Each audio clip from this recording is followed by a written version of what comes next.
What happens when the government starts deporting children who were born here as American citizens? Not children who cross the border, not children without paperwork, but kids with U.S. birth certificates, passports, and constitutional rights.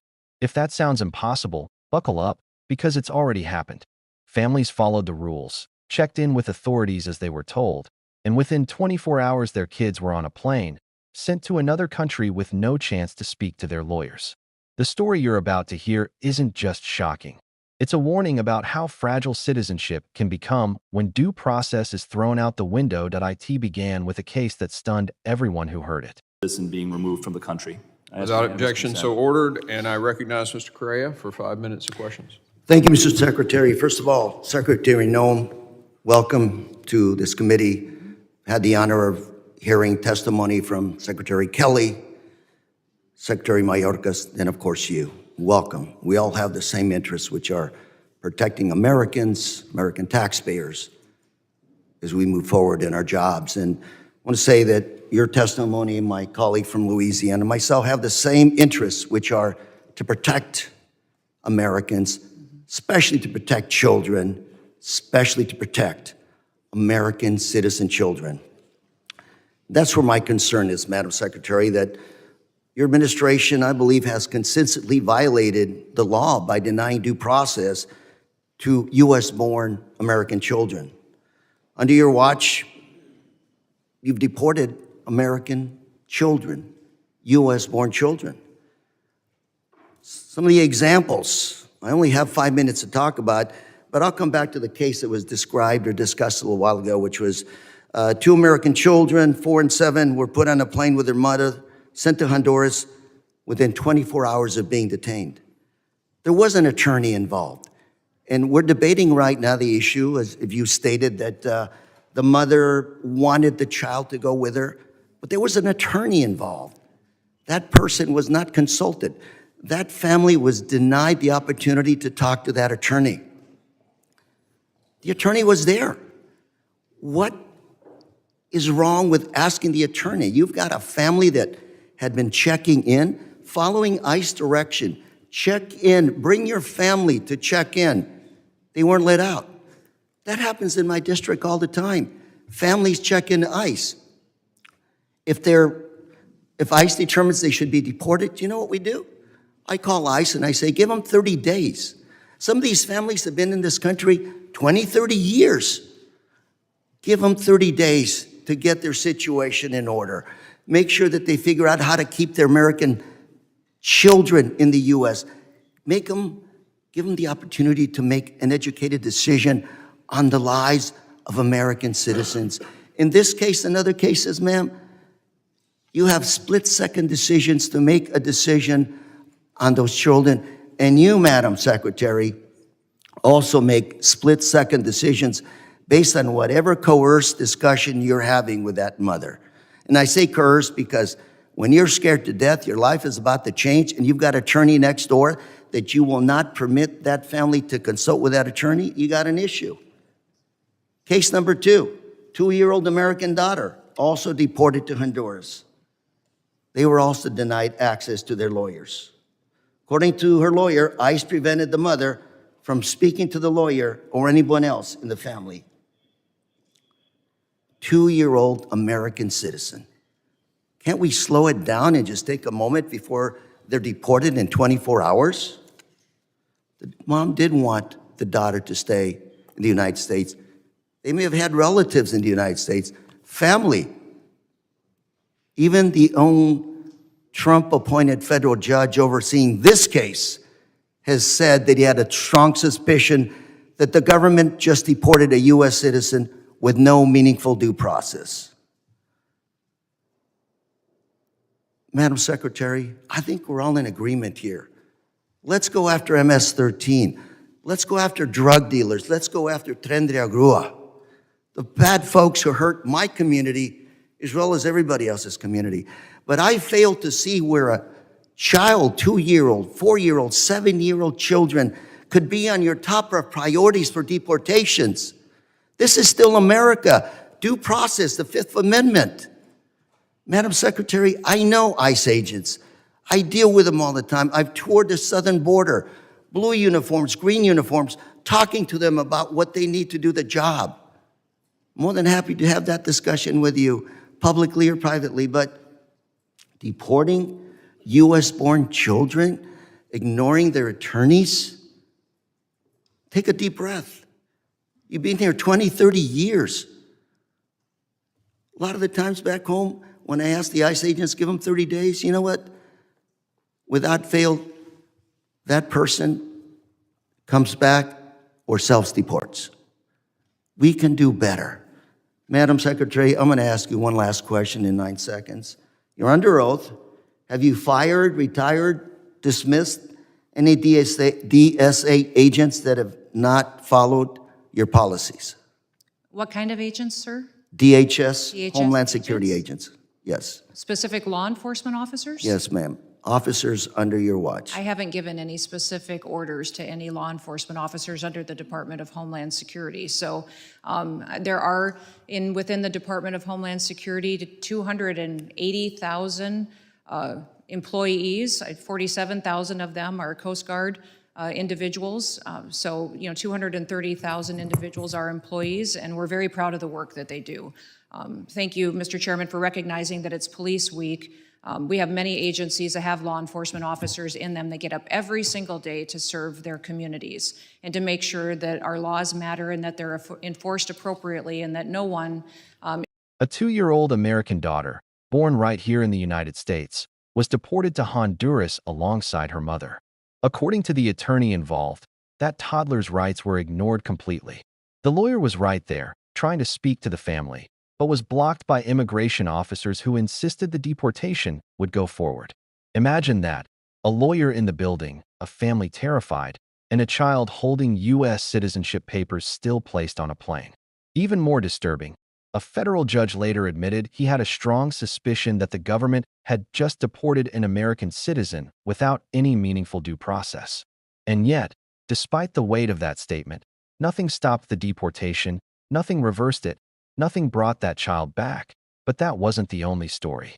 In another case, 2 children, only 4 and 7 years old, were detained with their mother and within a single day placed on a plane to Honduras. 24 hours. That's all it took for American citizens to lose the protection of their country. Their attorney was present, prepared to intervene, but was never consulted. Authorities never allowed the family to speak with the lawyer. Instead, the decision was made in a rush, based on a conversation with a scared mother facing deportation. Under immense pressure, terrified of what was happening, she had no real chance to decide or to fight. And the children? Their voices weren't even part of the process. This wasn't a technical slip-up. This wasn't paperwork misplaced in a giant bureaucracy. These were deliberate choices made by officials who treated citizenship as something negotiable. Families were told to check in with ICE as directed, and when they did, they were trapped. They weren't allowed to leave.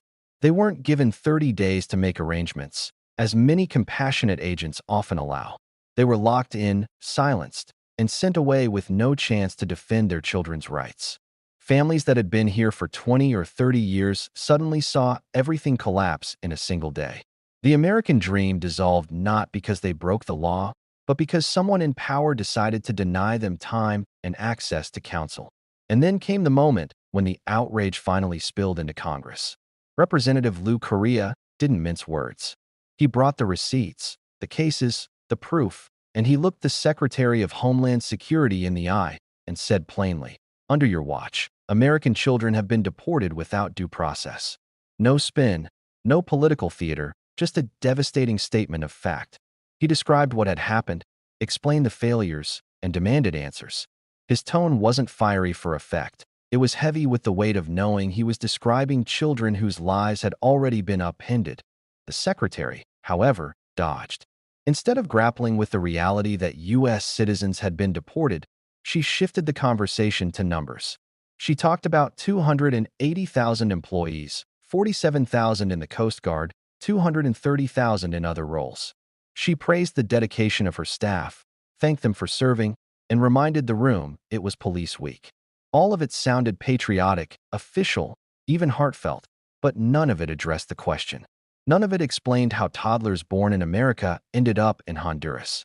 None of it offered accountability for decisions that denied due process to citizens. Pride in an agency doesn't justify stripping rights away from a child with an American passport. Korea wasn't finished. He pressed harder, cutting through the evasions. He asked directly, "Have you fired, retired, or disciplined any agents who ignored the rules and carried out these unlawful deportations?" He wanted to know if anyone was held responsible, if anyone had lost their job for violating the constitutional rights of American citizens. It was a simple question, and the room waited for a clear answer. But what came back was vague, bureaucratic, and empty. She said she hadn't given specific orders to law enforcement officers, that there were many employees, and that they all worked hard. No yes, no no, just a wall of words that meant nothing. That moment revealed more than negligence. It revealed a system that refuses accountability. When government officials can't admit to a mistake as serious as deporting citizens, it means the system itself has chosen denial over truth. And if that's the case, then it's not just about one child or one family. It's about a precedent.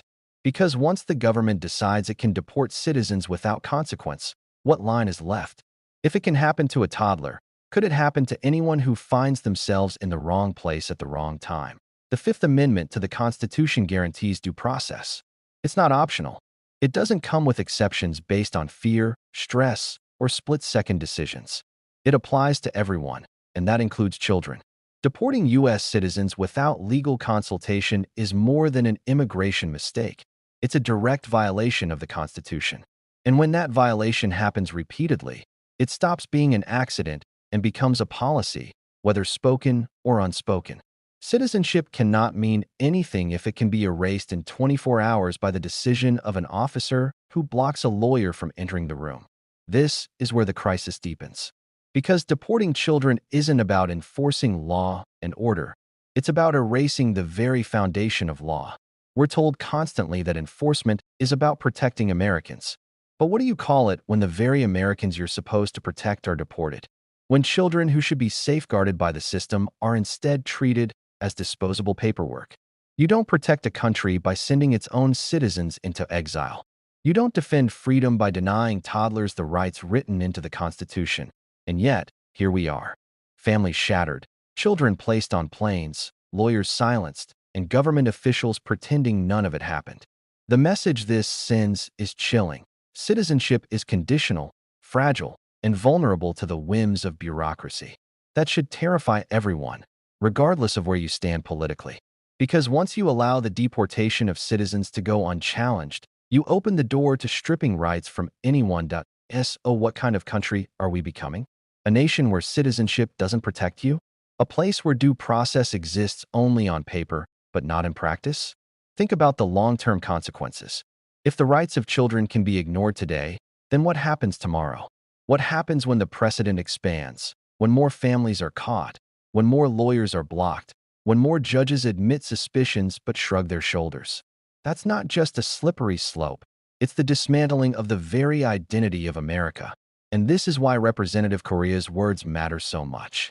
He didn't shout for attention or grandstand for headlines. He laid out the truth, that under the current leadership, American children have been deported.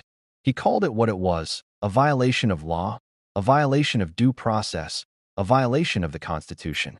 And in response, he received evasion, denial, and deflection. That contrast tells you everything. On one side, truth and accountability. On the other, silence and excuses. The question now is not whether it happened. It did. The question is whether America will allow it to continue. Because history shows us that when the rights of the most vulnerable are erased, it never stops there. It grows, it spreads, it becomes normalized. And before long, what seemed unthinkable becomes routine. Deporting citizens should never be routine. But unless accountability is demanded, unless these stories are told, it will keep happening in the shadows. So take a moment and let this sink in. 2-year-olds, 4-year-olds, 7-year-olds, American citizens by birthright, holding rights that should never be stripped away. And yet, they were placed on planes, sent away, their lawyers ignored, their voices silenced. That is not law and order. That is not protection. That is erasure. And it is happening in America right now. If you're listening to this and feeling anger, confusion, or disbelief, you're not alone. Many Americans don't even know this is happening because it doesn't make the nightly news or the front page. It gets buried under political spin. But these are real families, real children, real constitutional violations. And if we stay silent, if we let it slide, then silence becomes consent. That's why it's so important to spread these stories, to share them, to force the country to confront what's happening. The Constitution isn't supposed to vanish at the border. Citizenship isn't supposed to be negotiable. Children aren't supposed to be deported without lawyers. And yet here we are, watching it unfold. The only way to stop it is to demand accountability, to insist on truth, and to remind those in power that rights don't disappear just because enforcing them is inconvenient. This moment isn't just a scandal. It's a test of whether we still believe in due process, in the Fifth Amendment, in the meaning of citizenship. A test of whether we let fear and bureaucracy erase the core of America, or whether we stand up and say no. And make no mistake, the world is watching. History will judge not only the officials who carried out these deportations, but also the citizens who either spoke up or stayed silent, so the choice is ours. Do we accept a system that can deport citizens in 24 hours? Or do we fight back against the erosion of rights? Because if citizenship doesn't protect children, then it protects no one. That's the chilling truth of this moment. And it's one we cannot ignore. If you believe American children deserve rights, lawyers, and dignity, then don't let this story fade into the background. Subscribe, share, and support voices that shine a spotlight where others want darkness. Because in the end, protecting citizenship isn't about politics, it's about survival. And the question remains, if we don't defend the rights of children, then what rights will be left for the rest of us?